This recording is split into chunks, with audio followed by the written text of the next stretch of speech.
আসসালামু আলাইকুম বন্ধুরা, আপনারা সবাই কেমন আছেন? আজকে আমি খেজুর গুড়ের খুরমা রেসিপি নিয়ে হাজির হয়েছি।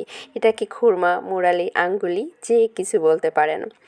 এজন্য প্রথমে আমি 2 কাপ আটা, সামান্য একটু লবণ, কিছু কালিজিরা ভালোভাবে মিশিয়ে নেব। কালিজিরাটা অপশনাল, চাইলে স্কিপ করতে পারেন। এরপর আমি 2 চামচ রান্নার তেল দিয়ে ভালোভাবে আবার মিশিয়ে নেব। মেশানো হয়ে গেলে সামান্য করে পানি দিয়ে হাত দিয়ে ভালোভাবে একটা শক্ত ডো তৈরি করে নেব। নর্মালি আমরা পরোটাতে যেমন ডো বানাই, এখানে কিন্তু অমন ডো হবে না, একটু শক্ত হবে। এতে আমি একটু তেল ব্রাশ করে 10 মিনিট রেস্টে রেখে দেব। আপনাদের তাড়া থাকলে রেস্টে না রাখলেও হবে। রেস্ট থেকে নিয়ে আমি এখন ডোটাকে ভালোভাবে কিছুক্ষণ মথে নেব।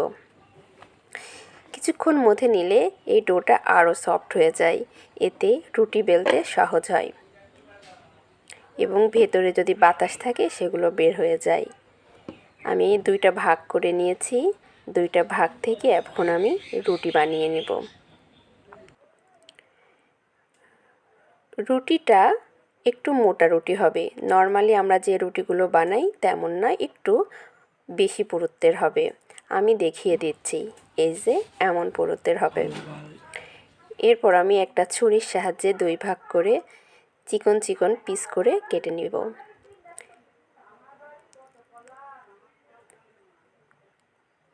আমার পিস পিস করে কেটে নেওয়া হয়ে গেছে। আমি এখন ভাজতে যাব। চুলায় একটা কড়াইয়ে তেল দিয়েছি, হালকা আছে এগুলোকে 10 থেকে 12 মিনিট সময় নিয়ে ব্রাউন করে ভেজে নেব। দেখেন আমার কালারটা কিন্তু চলে আসছে। আমি এখন নামিয়ে নিব। হালকা আছে ভাজতে হবে, কিন্তু বেশি আছে ভাজলে উপরে পুড়ে যাবে, ভেতরে সেদ্ধ হবে না। আমি এখন এতে গুড় মিক্সড করব। গুড় মিক্সড করার জন্য আমি প্রথমে গুড় নিয়েছি, একটা পাত্রে গুড় নিয়ে সামান্য পানি দিয়ে জাল করব।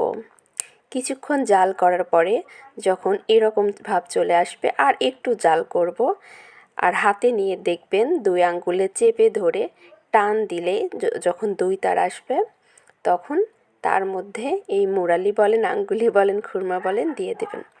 দিয়ে ভালোভাবে মিশিয়ে নিতে হবে। আমি অফ ক্যামেরায় ভালোভাবে মিশিয়ে নিয়েছি। মিশিয়ে নেওয়ার পরে আমার এই অবস্থা। অবশ্য তখন এই অবস্থা না, আমি আবার 10 মিনিট রেস্টে রাখছিলাম। আপনারাও 10 মিনিট রেস্টে রাখবেন। খেতে খুবই ভালো হয়েছে।